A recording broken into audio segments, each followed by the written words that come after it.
Bonjour et bienvenue dans cette troisième vidéo sur l'approche produit. Pourquoi 3? Parce qu'il y en a eu 2 avant. La première, c'est sur la vision d'ensemble. La deuxième, c'était sur la partie product stratégie.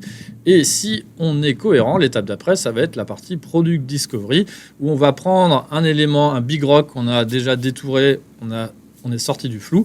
Et par rapport à l'ambition qu'on a, on va valider que on a bien les bonnes hypothèses et que ça a un intérêt de le faire. Et on va aussi mieux polir, on va dire, notre statut et bien savoir quels sont les lots de valeur, comment on va le faire, tout ça. Qui suis-je? Samuel, Technical Operation Manager chez Pixis. Donc là, on arrive sur cette étape-là qui s'appelle Product Discovery. Normalement, quand on arrive là, ce qu'on a fait, c'est qu'on a dit, OK, je vais aller en Allemagne, mais en Allemagne, il y a quoi à faire? Il y a savoir comment je vais livrer en Allemagne, savoir comment je vais faire pour traduire tout mon site en allemand. Bon, ça se trouve, c'est déjà fait. Et ça se trouve, c'est mon premier pays en dehors de ma langue naturelle. Donc, il peut y avoir ça sur la partie traduction.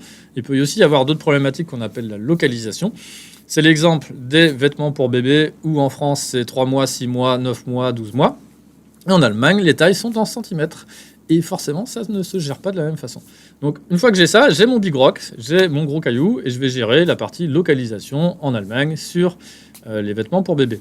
Donc c'est ça, un exemple de Big Rock, ça me donne une ambition étant un critère de succès d'un point de vue business, et je sais que si j'ai ça, alors je pourrais prendre telle décision business. Donc quand on fait ça, on a détouré, donc on a éventuellement fait de la recherche utilisateur avant, hein, mais c'est de la recherche utilisateur exploratoire, assez ouverte. On a pu aussi travailler sur la partie données, pareil, toujours exploratoire, et là quand on va arriver sur cette étape de discovery, on sera sur quelque chose de beaucoup plus focalisé, beaucoup plus appliqué, parce qu'on a détouré l'ambition. En théorie, comment ça se passe dans la théorie? Ce qui est important, c'est d'essayer de bien viser au centre et d'être sûr que quand on rencontre nos utilisateurs, ils ne sont pas répartis partout autour. Alors pourquoi? Parce que, en gros, cette cible, elle sert à savoir si par rapport à une problématique, je mets bien une solution en face, mais pas que. Est-ce que c'est une problématique importante pour mes utilisateurs ou est-ce que finalement, c'est quelque chose qui les dérange un peu, mais pas tant que ça, c'est un petit caillou dans la chaussure. Bon, je peux vivre avec ce petit caillou. Et c'est là où c'est intéressant. Pourquoi? Parce que je pars d'en haut où, en gros, globalement, c'est un utilisateur, il a peut-être une problématique, mais il n'en a même pas conscience. Donc là, vous allez arriver avec une solution et il ne voit pas trop à quoi ça sert. Peut-être qu'il y arrivera. Avec, il a une problématique, il en a conscience, est-ce qu'il a envie de la résoudre? Bon, il a peut-être un peu de gras parce qu'il mange des trucs qui sont pas très bons pour la santé, mais ça lui va très bien. Et donc, vous pouvez proposer votre solution pour enlever toute la graisse. Il s'en moque. Et voilà, et on va descendre jusqu'au milieu. Et au milieu, c'est vraiment, il veut résoudre cette problématique parce que c'est quand même quelque chose d'important pour lui et ça va l'intéresser d'avoir une solution. Donc, c'est ça qu'on va retrouver derrière cette cible et c'est là où on va faire des interviews. On peut aussi regarder les comportements avec la donnée, hein. Souvent, ce qu'on dit, c'est que la donnée décrit des comportements et qu'après, quand on fait du qualitatif, on va les expliquer. Mais en tout cas, voilà, on va essayer de poser nos utilisateurs sur cette matrice pour voir si on est bien en train de résoudre une problématique que les gens ont envie qu'on résolve pour eux. Après, ce qu'on peut faire, c'est qu'on peut aussi utiliser le Lean Canvas. En quoi c'est intéressant le Lean Canvas? C'est intéressant parce qu'on va poser nos hypothèses sur la table, on va remplir ça, et après, on va voir émerger des risques possibles. Donc, dans le Lean Canvas, il y en a 3. Globalement, ici, on est plus sur la partie désirabilité. Est-ce que je suis en train de mettre une solution en face de la bonne problématique? J'emploie plutôt le mot problématique pour info parce que le mot problème en anglais, on devrait plutôt le traduire par problématique que par problème. Donc ça, c'est la partie désirabilité, risque, qu'on appelle risque produit. Est-ce que finalement, je suis en train de mettre en place une solution en face de la bonne problématique? Après, il y a le risque client, c'est vraiment quel segment de clientèle je vise et comment je vais ouvrir le marché. J'ai besoin de trouver mes précurseurs, j'ai besoin de savoir comment je vais l'ouvrir. Donc là, on pourrait se dire que c'est tout ce qui est autour du product marketing management. Et donc là, on va choisir vraiment un axe et savoir comment on va réussir à pénétrer ce marché. Et ensuite, la partie du bas, donc le risque marché. Donc là, il y a une partie en jaune, qui est le risque client. Risque marché, c'est plus sur la partie viabilité. Est-ce que par rapport aux gains et au coût que j'ai, est-ce que je me positionne bien?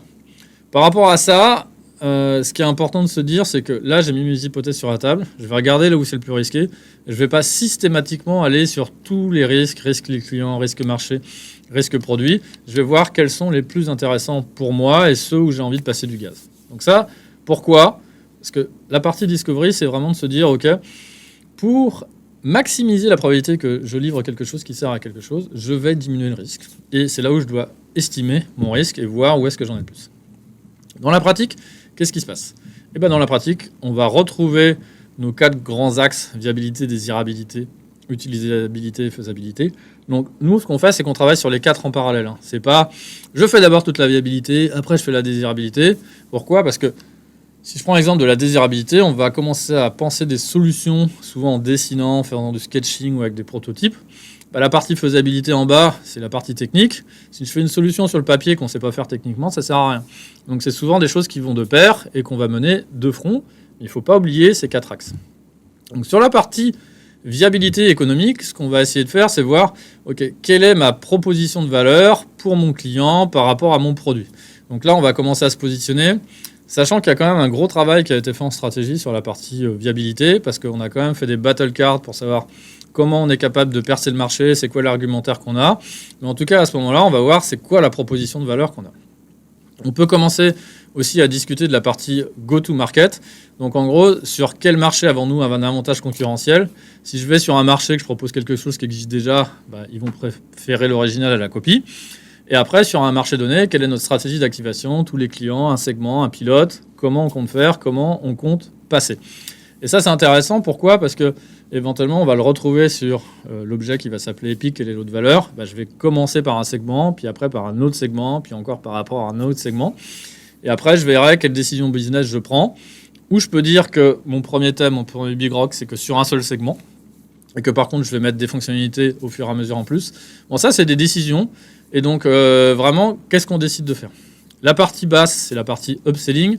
C'est savoir, en gros, si je rajoute des nouvelles fonctionnalités, comment je vais pouvoir proposer à mes clients existants cette nouvelle fonctionnalité et cette nouvelle valeur. Sur la partie désirabilité, donc là, je suis vraiment focalisé utilisateur.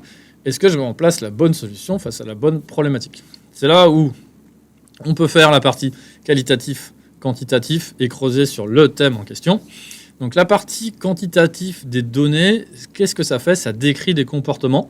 Et donc là, je vais comprendre, voir les comportements. Donc souvent, je suis sur la partie un peu plus data, un peu plus données. Après, par contre, j'ai un comportement. Est-ce que je suis capable de l'expliquer ? Pas toujours. Et c'est là où le qualitatif est intéressant. Parce que le qualitatif, interview utilisateur, des choses comme ça, je vais pouvoir comprendre pourquoi les gens ont tel comportement. Après, par contre, si je fais que du qualitatif, je vais voir 5 personnes. Bon, ok, j'ai expliqué 5 comportements. Est-ce que pour autant c'est représentatif ? Faut voir. Et c'est là où le quantitatif il est intéressant. Donc c'est pas l'un ou l'autre, c'est souvent les deux. Après, en fonction des sujets, vous pouvez faire un peu plus de qualitatif, un peu plus de quantitatif. Nous, ce qu'on a, c'est un atelier qui s'appelle Ready to Disco, où avant le disco, par rapport à un sujet donné, on décide ce qu'on va faire comme type d'atelier sur ces sujets-là. Donc on peut faire des entretiens, on va discuter, comprendre, voir la personne sur site, dans son environnement, pour comprendre ce qu'elle veut faire. On peut aussi faire sous la base de focus group. Là, on prend plein d'utilisateurs d'un coup. Et on peut aussi aller faire des observations terrain. Je suis le monsieur qui est en train de filmer celui qui fait du surf avec la caméra. Et je veux pouvoir voir. Et donc là aussi, je vais pouvoir faire la différence entre ce que les gens disent et ce que les gens font. Bon, ça, c'est des exemples. Ce que je redis, c'est voilà, il faut se décider, il faut voir ce qu'on a décidé de faire.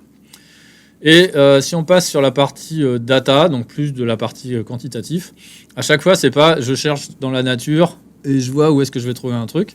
Vu qu'on a défini une ambition, on sait globalement ce qu'on va chercher. Donc là, on va définir le cadre, récolter de la data. Il faut peigner les data, préparer les traités. On donne du sens aux data et on les actionne. Un petit exemple de ce que ça donne. Donc ça, c'était sur l'amélioration interne. On a fait du quantitatif qui nous a permis de comprendre ce qui marchait bien et ce qui ne marchait pas bien dans le process global que je suis en train de vous décrire. Et après, à la fin de l'observation, des questions intéressantes. Ça, je vous mets ça pour la réflexion. Est-ce que finalement, si je change de personne pour faire l'étude, est-ce que je vais avoir les mêmes résultats ? Si la réponse est non, c'est discutable. Est-ce que si j'aurai les mêmes résultats si je change le panel de test ? Est-ce que j'aurai les mêmes résultats si je refais le même test mais un autre jour ? Donc ça, c'est des questions qu'il faut vous poser. Pourquoi ? Ça va vous donner une sorte de marge d'erreur sur ce que vous avez appris. Oui, vous avez réduit le risque. Mais est-ce que vous avez vraiment réduit le risque de beaucoup ou pas ? C'est quand même intéressant de se poser ces questions-là qui nous permettent de voir, comprendre, appréhender la réelle réduction du risque. Allons maintenant sur la partie utilisabilité. Et là, on va en faire un peu plus à cette étape-là du Discover. Pourquoi ? Là, quand j'ai dit Discover, c'était par rapport à à la partie stratégie. Donc là, on va discuter de user flow. Donc en gros, c'est l'enchaînement des activités d'un utilisateur. Donc pourquoi je dis chez les autres? Parce que ça, c'est un exemple qui vient d'ailleurs, où on peut voir, OK, il va passer par ça, par ça, par ça, par ça. Donc là, on voit un peu un enchaînement d'écran. Donc là, après, on peut discuter la différence entre user flow et wire flow. Est-ce que c'est l'enchaînement d'écran ou est-ce que c'est l'enchaînement du parcours? Bon, cette petite finesse, je ne vais pas rentrer dedans, mais globalement, on va comprendre comment les utilisateurs vont donc utiliser le produit. Donc là, on n'est plus dans la problématique, on est vraiment sur la partie solution. Donc, définition d'un user flow, il peut passer par différentes voies, blablabla. Donc, c'est une représentation graphique, écrite ou numérique des chemins qu'il est possible d'emprunter. Donc là, ce qui est intéressant après, c'est de voir ce que nous, on fait. Donc nous, on utilise Figma, là. Et donc on peut voir, OK, il va passer par là, puis par là, puis par là, puis par là. On a le cas nominal, on a l'autre déclinaison, et on peut aussi avoir un cas nominal pour un utilisateur particulier. Ensuite, on peut arriver sur ce qui s'appelle les prototypes. Donc les prototypes, à quoi ça va servir? C'est que on va faire quelque chose qui est utilisable. Alors, il y a quelques années, c'était des chartes de gris et de blanc. Là, maintenant, on arrive à faire des prototypes avec directement les bonnes chartes graphiques. Donc là, en gros, c'est pour comprendre si la personne arrive par rapport à un scénario à le faire. Donc, quand je dis ça, c'est quoi? C'est qu'il faut que le scénario soit assez ouvert. C'est pas, il faut que tu ajoutes une contrepartie sur tel deal. Là, je suis en train de faire un exemple finance. Pourquoi? Parce que si je fais ça, la personne, elle va chercher le bouton ajouter, quoi. Là, ce qu'on veut dire, c'est, OK, il manque une contrepartie et ce serait intéressant de l'avoir. Là, je vais voir si la personne arrive à s'en sortir par rapport à ça, parce que mon scénario, il est assez ouvert. Et une fois qu'on a fait ça, on va faire donc les tests utilisateurs, et c'est là où il faut éviter au maximum tout ce qui est biais. Il ne faut pas poser la question, est-ce que tu aimes la solution? On n'est pas en train de vendre, on est en train de voir si la personne arrive à utiliser correctement. Bon, quand on fait ça, est-ce qu'on fait que de l'utilisabilité? Est-ce qu'on fait que de la désirabilité? Vous avez bien compris, on fait les deux en même temps. Sur la partie faisabilité, là, ça devient intéressant pas mal parce que là, on rentre dans le concret. Et donc, nous, on a une représentation en 4 couches de l'architecture. On peut parler de conception, on peut parler de design, on va dire, applicatif. Même si c'est pas bon si je parle de design applicatif parce que je suis dans la 3e couche. Là, en gros, la question qu'on va se poser, c'est d'un point de vue architecture métier. Est-ce que je suis en train de faire la modification, d'ajouter des fonctionnalités dans la solution dans le bon domaine métier? Des domaines métiers, c'est facturation, c'est paiement, c'est canal de vente, c'est référentiel produit, c'est des choses comme ça. Et c'est pourquoi on fait ça. Pourquoi? Parce que si j'ai une partie facturation qui sert à un endroit, on va me demander de la facturation à un autre endroit. Peut-être que ça va être différent, peut-être que c'est différents domaines. Là, on l'entendra parce que le langage n'est pas le même, mais peut-être que c'est la même chose. Et donc, dans ces cas-là, on dira, mais pourquoi tu le fais là alors que ça devrait être là?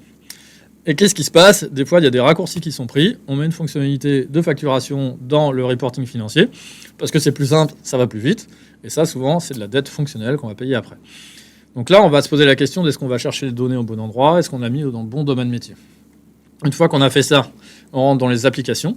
Quelles applications j'ai besoin? Comment elles veulent discuter entre elles? Architecture applicative de coopération. Donc là, je suis vraiment sur les échanges interapplicatifs. On va beaucoup discuter contrat d'interface. Éventuellement, on peut arriver sur les fils Kafka, tous ces trucs-là, c'est comment les applis communiquent entre elles. Et là, on est en design first, on se pose la question avant de développer de quel sera le contrat d'interface. Une fois qu'on a fait ça, on descend d'un cran, on arrive sur l'architecture applicative, donc, ou architecture logicielle, ce que disent certains. Donc là, je suis au sein d'un asset technique et je vais voir comment le front-end communique avec le back-end ou mes éléments entre moi. Mais ça, finalement, je suis déjà un peu chez moi, souvent je ne suis que dans une équipe. Et après, l'architecture technique, où on peut parler d'infrastructure. À quel endroit est-ce que je vais héberger, stocker mon application sur le cloud? Comment je vais le faire derrière? Donc c'est ça la partie architecture. Et c'est intéressant de se poser la question avant d'arriver sur la partie delivery parce que ça va me donner la vision d'ensemble high level de la partie technique. Et là, nous, on ne descend pas au niveau plus bas que les lots de valeur, qu'on pourrait dire que c'est un épique. Mais en tout cas, on va faire tout ça au niveau du thème parce qu'on veut faire au niveau du Big Rocks. Après, on va décliner un peu plus bas au niveau épique, mais en tout cas, je ne vais pas aller dans le niveau de détail de tout faire dès le début. Pourquoi? Parce que sinon, je suis dans une approche prédictive. Et donc, je ne vais pas non plus faire, pour un gros sujet qui aurait plusieurs thèmes, je ne vais pas faire l'architecture de tout ça, je vais me focaliser juste sur mon thème en question. Et c'est tout sur la partie Product Discovery, étape d'après, Product Delivery.